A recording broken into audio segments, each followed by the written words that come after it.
Olá, hoje nós vamos seguir falando um pouquinho mais sobre os moluscos e mostrar para vocês algum material que eu tenho que estão preservados em álcool, para vocês terem uma noção um pouquinho melhor de como eles são lá no ambiente deles.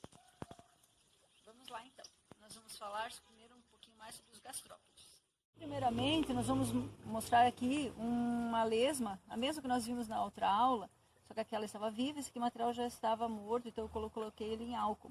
Então percebe aqui que do lado direito do corpo do animal, que está a região anterior, tem aquela abertura, que é o pneumóstomo, que é por onde o ar entra e sai da cavidade do manto, que é transformado então em um pulmão primitivo. E essa regiãozinha aqui, o que sobrou então do manto, embaixo dela, internamente, tem um resquício de concha interna. Então a lesma é um gastrópode terrestre pulmonado. Aqui nós temos dois exemplares da Onquidella. É como se fosse a lesma, só que ela vive no ambiente de costão rochoso, no oceano, na parte mais superior do costão. Então ela também não tem concha, nesse caso nem externa nem resquício interno. Todas as trocas gasosas são cutâneas. E se você olhar na região ventral, é possível observar então o pé musculoso típico dos gastrópodes. Aqui nós temos alguns exemplares das chamadas lapas. Então, são vários gêneros que vivem sobre o costão rochoso, na região mais superior do costão. Então, aqui uma vista na parte ventral de uma aquimeia.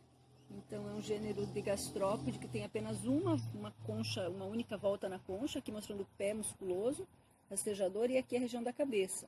Então, aqui a face ventral e aqui a face dorsal do mesmo animal. Percebe que essa concha não tem essa abertura típica de outro gênero, que é o gênero Colisella.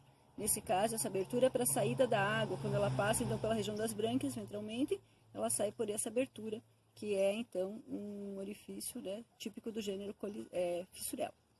E nós temos também aqui o gênero Colisella, é um outro chapeuzinho chinês, todos eles são ditos chapéu chinês, né, no popular. Então, mostrando também a face ventral e a face dorsal. Então, esses aqui são gastrópodes típicos do costão rochoso, da região mais superior, mais ou menos a mesma faixa que ocorre a Onquidella. Aqui nós temos um exemplar de uma espécie do gênero Stramonita, Stramonita hemáspuma. Ele é um gastrópode típico de costão rochoso também. Ele é um predador de costão. E aqui, aparentemente, você está com uma concha vazia. Só que se você olhar com detalhes, ali internamente, você vê aquele opérculo. Então, muitos gastrópodes têm sobre o pé um tampão, um opérculo que é quitinoso. Então, todo animal está enrolado e protegido aqui dentro. Então, cabeça, pé e a massa visceral que fica enrolada, protegidas então pelo opérculo. Aqui mostra direitinho toda essa margem, que é a região onde a concha vai estar aumentando de tamanho. Certo? Então, esse aqui é um gastrópode predador. Então, com a rádula, ele consegue se alimentar de outros moluscos. E aqui nós temos um exemplar de gastrópode ainda, que é a jantina, um dos poucos gastrópodes que tem concha que vive na coluna d'água. Então pode ver que ele é uma cor, né, roxeada, bem bonito. E ele, na verdade, quando está vivo, né, aqui o animal já está conservado, mas lá no ambiente marinho, ele vai fazer, nessa região da abertura da concha, uma bolha de espuma com muco, e ele vai ficar flutuando na água. Então esse aqui é o gênero jantina, um gastrópode que vive então na coluna d'água, e não no substrato arenoso nem rochoso, que é o padrão da maioria. Olá, e agora nós vamos falar um pouquinho então sobre os bivalves, especialmente sobre o perna-perna, que é aquele mexilhão que é cultivado, especialmente na região de Penha, aqui no sul do Brasil, para consumo. Então, aqui é a concha dele, mostrando, né, então, essa parte interna nacarada, como eu já tinha falado. Aqui mostrando os diferentes tamanhos possíveis, né, desde os mais jovenzinhos, e depois eles vão aumentando de tamanho, crescendo, né, por processo de filtração, eles vão se alimentando e vão aumentando de tamanho, até atingir um tamanho como esse, mais ou menos. Certo? Então, os mexilhões, esses aqui são típicos de costão rochoso. Observe aqui então uma estrutura filamentosa, que é o biço, é por aqui que ele se prende ao costão rochoso. Aqui está mostrando a válvula aberta, então a água vai entrar por essa região, vai passar pelas brânquias e vai dar uma volta internamente, saindo por a região mais posterior aqui. Eu vou tentar abrir um pouquinho aqui para vocês observarem então internamente ali o pé e as brânquias.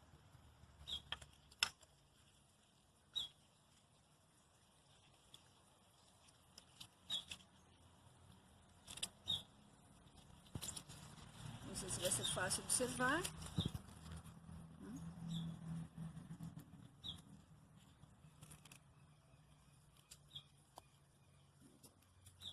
Aqui, essa região, esses filamentos todos aqui, representam a brânquia. Então, de cada lado do pé tem essa brânquia dupla, como se fossem duas cortininhas. Então, são os filamentos por onde ocorrem então as trocas gasosas e também ocorre aqui nessa região a retenção das partículas alimentares que depois serão deslocadas até a boca.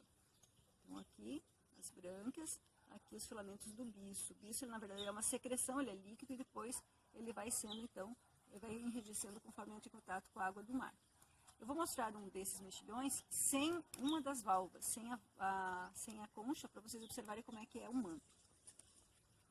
Consegue ter uma visão da parede do corpo do manto. Percebe que aqui tem um monte de estruturas, parece um granulado, aqui são as gônadas. Então, lembrando que quando o animal tem a gônada bem laranja nessa espécie, e mais algumas espécies de mexilhões, ela representa o indivíduo fêmea. Nesse caso, como ela é mais desbotada, ela é mais um tom mais bege, então representa uma espécie, né, um exemplar que é macho. Aqui dá para ver direitinho também a impressão dos músculos, aqueles músculos adutores que estavam colados na concha para manter a concha fechada. E dorsalmente aqui, não sei se vai ser muito possível de visualizar, mas é aqui que localiza-se o coração desse animal. Então, ele tem posição dorsal, diferente, então, de nós que somos, então, temos a posição do nosso coração ventralmente. Então, nos animais platostômios, moluscos, anelídeos e artrópodes, a posição do coração, ela é dorsal. E aqui mostra um pouquinho também do tubo digestório, das glândulas digestivas que estão por trás do manto. E toda a margem aqui é o bordo do manto, que é o que vai, então, ser responsável pelo aumento do tamanho da concha. Certo? Então, sobre bivalves seria isso. Vamos falar um pouquinho sobre os cefalópodes. Eu só tenho apenas 2 exemplares de um gênero de lulas, que é a Loligúncula, uma lula bem pequenininha, ela não atinge... Ih, fofa! Já gravou isso? Uhum. Tá bom. E aí nós vamos lembrar o seguinte, que cefalópodes, então, é um molusco bem complexo, né? Então tem uma região bem diferenciada da cabeça, onde estão as estruturas sensoriais, especialmente os olhos, que são bem desenvolvidos. Eles têm capacidade de visão, assim como os peixes embaixo d'água. Inclusive a visão dele é uma visão direta, ele forma a imagem então sem ser invertida, ela é diferente da gente. Todo o pé musculoso, que é típico dos moluscos, nesse caso ele é modificado em braços. No caso dos polvos, são 8 braços com ventosas. No caso das lulas, são 8 braços com ventosas, mais 2 tentáculos. Aqui não está dando para ver muito bem, mas os mais longos são os tentáculos, que eles têm apenas ventosas nas pontinhas. Tá? Então, por isso, cefalópoda, porque a cabeça junto com esses pés ou braços, nesse caso. Então, tudo isso aqui é um manto. Aqui, não sei se vocês conseguem perceber, uma marca escura no dorso, é onde está internamente localizada a concha, que ela é bem fininha, bem frágil, então o resquício de concha ela é interna. Essa marca aqui é o resquício da concha interna. E, ventralmente, nós vamos observar o quê? Aquele funil, que é por onde a água vai sair do corpo do animal, da cavidade do manto. Então, como ela já está aqui com corte ventral, eu vou mostrar para vocês a região da cavidade do manto, onde estão localizadas as brânquias.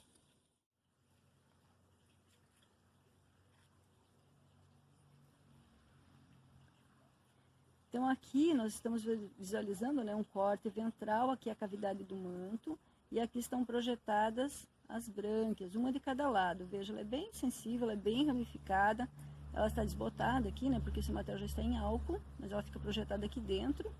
O que nós podemos ver aqui também, não sei se percebem, uma marca, né, uma impressão na parede aqui do manto interno, que vai ser encaixada direto na lateral aqui do funil. Ele vai funcionar como se fosse aquele saquinho zip.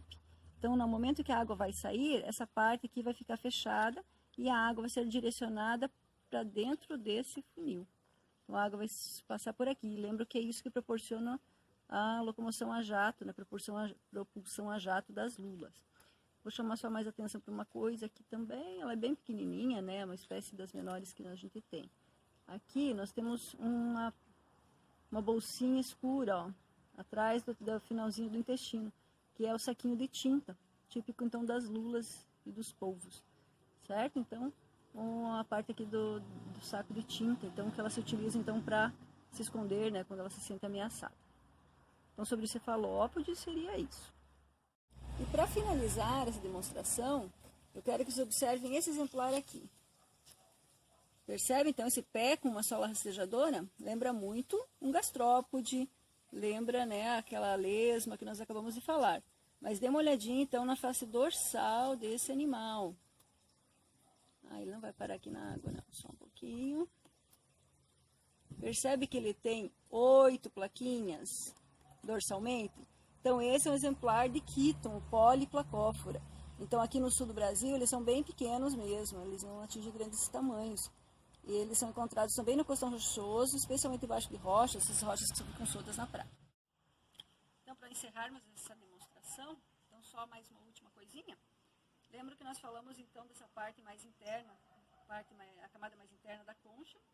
Ela é a camada nacarada e em muitas espécies, né, ela é utilizada para fazer adereços, joias. Então aqui eu tenho exemplo, foi feito então da abalone, que é uma espécie que tem aqui no Brasil, mas são fragmentos de conchas que são utilizados então nessa parte nacarada para fazer esses adereços.